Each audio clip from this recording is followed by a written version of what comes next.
You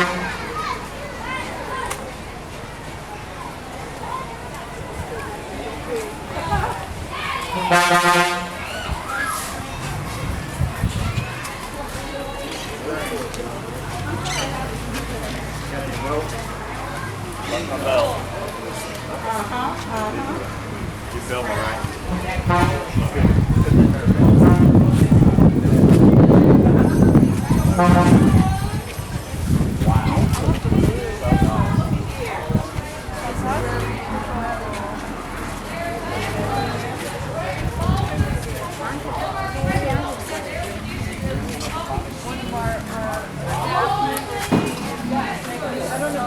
Hello. This is the church.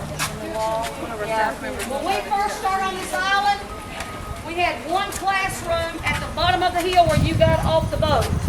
We rented it for $20 a month. Had no bathroom, anything. We started off with the Bible college. And we did it for like 3 years here. It was a different curriculum than Andrews, and I found it was good. And we graduated like 100 or more Bible graduate students down here. A lot of them pastors. We introduced them to more of the Word of Faith type teachings. Back then, we didn't have teachings like Andrew in Spanish. After that, they found out we had Christian schools in Managua. This was in the late, like 1990. So we started here in 96, 97. So the school was like 99. And we used the Bible school as a preschool classroom to start it. We built a bathroom on that rented building. We asked permission. Then the next year we was like, what we're going to do with the kids?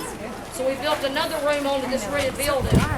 We took Andrew down there and showed him the history. He was so, couldn't even believe it. But the lady that owns the hotel had this land. She wanted too much money, and Daniel said, just wait. She'll go down when she's desperate for money. She did. So we bought the land. And the first thing that a lot of our people came together to help us, we put the temple, the church. And then, by that time, no, we still built this. I had a little bit more churches helping us. And so we was able to build a little bit quicker, not much. But then by the time the preschool classrooms were done and all this cement underneath is volcanic ash. So you can imagine when it rained. And when we were painting these buildings 3-4 times a year, because I always tell them, you know, when the Americans come, the Americans don't like dirt. But he kept them as clean as he could, but with all this dirt, there was dirt. Everywhere you see cement was dirt. And man, it was just horrendous. The building stayed dirty, the room stayed dirty.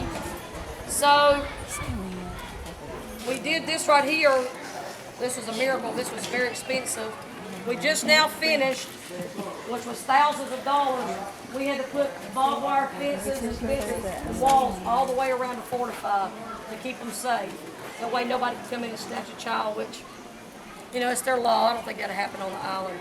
Everything you see in these classrooms had to be shipped to this island. All the desks, the little Tykes toys, I mean, all their supplies. We ship them on U-Haul trucks, have to go on that thing. Just like them care boxes you're passing out today. I want you to think about it. Those things have been handled by me and Derry and our team making them. We load them in a container that came here. 7 days across the water. I'll let you put it in perspective. Once they got here, Pastor Daniel had to fight with that thing in customs. Then they brought the container to his church. They unloaded the container.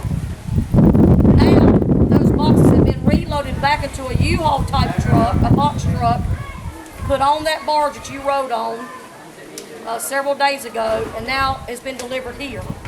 And with those boxes have been handled again. And now we're going to handle them again to put them in the rooms. It's a lot of things. So to do this school over here was, and you know what? I don't know why. I know I came here and I love this island.